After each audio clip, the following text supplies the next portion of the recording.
नमस्कार। आज हम भगवान विष्णु के तीसरे अवतार यानी वराह अवतार की अद्भुत कथा में उतरेंगे। ये कहानी सिर्फ एक कहानी नहीं, बल्कि धर्म की स्थापना की कहानी है। और इसकी शुरुआत होती है एक ऐसे ब्रह्मांडीय संकट से जिसकी हम शायद कल्पना भी नहीं कर सकते। जरा सोचिए क्या होगा अगर एक दिन हमारी ये पृथ्वी, हमारा घर अचानक से अपनी जगह से गायब हो जाए। सोचकर भी अजीब लगता है ना। बस यही वो भयानक संकट था जिसने इस दिव्य अवतार को जन्म दिया। और इस संकट के पीछे था एक शक्तिशाली असुर जिसका नाम था हिरण्याक्ष। उसने पृथ्वी को ही चुरा लिया और उसे ले जाकर ब्रह्मांडीय महासागर की सबसे गहरी सतह, जिसे रसातल कहते हैं, वहां छिपा दिया। जाहिर है इससे पूरी सृष्टि का संतुलन ही बिगड़ गया। अब देखिए, पृथ्वी के बिना जीवन तो संभव ही नहीं था। सारे देवता चिंतित हो गए, ऋषि मुनि व्याकुल थे। सृष्टि पर एक ऐसा संकट आ गया था जो पहले कभी नहीं देखा गया। अब जरूरत थी एक उद्धारकर्ता की। लेकिन ये हिरण्याक्ष था कौन और वो इतना शक्तिशाली बना कैसे? इसकी कहानी की जड़ें जुड़ी हैं एक श्राप से जो सीधे वैकुंठ के द्वार पर दिया गया था। चलिए इस कहानी को जरा और गहराई से समझते हैं। तो बात ये थी कि हिरण्याक्ष का अस्तित्व कोई अचानक हुई घटना नहीं थी, बल्कि ये एक बहुत बड़ी ब्रह्मांडीय लीला का हिस्सा था। भगवान विष्णु के जो प्रिय द्वारपाल थे, जय और विजय, उन्हीं को श्राप की वजह से असुर बनना पड़ा। और ये भी तय था कि उनका उद्धार स्वयं भगवान के हाथों ही होगा। हिरण्याक्ष ने अपनी तपस्या से एक ऐसा वरदान पा लिया था कि वो लगभग अजय हो गया था। उसने हर प्राणी का नाम लिया। पर कहते हैं ना, अहंकार में व्यक्ति एक छोटी सी भूल कर ही देता है। उसने एक साधारण से दिखने वाले प्राणी वराह का नाम लेना छोड़ दिया, और बस यही छोटी सी भूल उसके अंत का सबसे बड़ा कारण बनी। तो जब संकट अपनी चरम सीमा पर था और सभी देवता खुद को असहाय महसूस कर रहे थे, तब उस उद्धारकर्ता का प्राकट्य हुआ। लेकिन उनका आना बहुत ही अद्भुत और एकदम अप्रत्याशित तरीके से हुआ।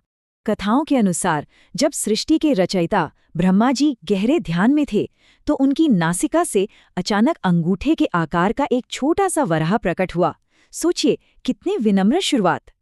लेकिन पलक झपकते ही वो छोटा सा वरा एक विशाल पर्वत के आकार का हो गया। ये कोई और नहीं, स्वयं भगवान विष्णु थे, जो अपने दिव्य रूप में प्रकट हुए थे। उनकी गर्जना से तो जैसे पूरा ब्रह्मांड ही गूंज उठा। तो अब मंच पूरी तरह तैयार था।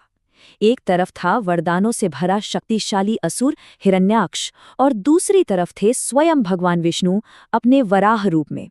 समय आ गया था एक महायुद्ध का। भगवान वराह ने बिना देर किए ब्रह्मांडीय महासागर में छलांग लगा दी। अपनी अद्भुत सूंघने की शक्ति से उन्होंने पृथ्वी को ढूंढ निकाला। जैसे ही उन्होंने पृथ्वी को अपने विशाल दांतों पर उठाया, हिरण्याक्ष ने उनका रास्ता रोक लिया, और फिर दोनों के बीच एक ऐसा भयंकर युद्ध छिड़ा जो कई वर्षों तक चला। आखिर में भगवान वराह ने हिरण्याक्ष का वध करके धर्म की फिर से स्थापना की। असुर का अंत तो हो चुका था, लेकिन असली मिशन अभी पूरा नहीं हुआ था। अब सबसे जरूरी काम बाकी था, पृथ्वी को उसके सही स्थान पर वापस लाना।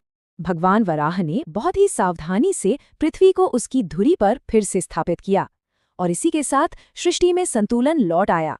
जीवन एक बार फिर से संभव हो सका, और इस तरह इस अवतार का मिशन सफलतापूर्वक पूरा हुआ। वराह अवतार की कहानी सिर्फ एक लड़ाई और बचाव की कहानी नहीं है, इसके पीछे बहुत गहरा प्रतीकात्मक अर्थ छिपा है। चलिए देखते हैं कि अवतार असल में हमें क्या सिखाता है। वराह के रूप को यज्ञ वराह भी कहा जाता है। ऐसा इसलिए क्योंकि उनका हर अंग वैदिक यज्ञों के किसी न किसी तत्व का प्रतीक है। जैसे उनके दांत यज्ञ के स्तंभ हैं, उनकी आंखें दिन और रात का प्रतीक है, और उनकी गर्जना सामवेद के मंत्र हैं। ये इस बात का प्रतीक है कि भगवान स्वयं ही परम यज्ञ हैं। कला और मूर्ति कला में वराह अवतार के दो मुख्य रूप दिखाए जाते हैं। एक है आदि वराह। ये उनका सक्रिय युद्ध वाला रूप है जिसमें वो पृथ्वी को बचा रहे हैं, और दूसरा है भूवराह, जो उनका शांत रूप है। इसमें भूदेवी उनकी गोद में है, जो इस बात का प्रतीक है कि बचाव के बाद अब शांति और समृद्धि स्थापित हो चुकी है। और ये कहानी सिर्फ ग्रंथों तक सीमित नहीं है। आज भी अगर हम देखें तो मध्य प्रदेश के खजुराहो और एरन जैसी जगहों पर वराह अवतार की भव्य और प्राचीन मूर्तियां मौजूद हैं। ये मूर्तियां इस बात का जीता जागता सबूत हैं कि ये कथा सदियों से हमारी संस्कृति और आस्था का कितना महत्वपूर्ण हिस्सा रही है। तो ये थी वराह अवतार की कथा, जिसने पृथ्वी को डूबने से बचाया। लेकिन कहानी यहाँ खत्म नहीं होती है। याद है, हिरण्यक्ष का एक बड़ा भाई भी था, हिरण्यकश्यप, जो उससे भी ज्यादा शक्तिशाली और अहंकारी था। उसका अंत कैसे हुआ?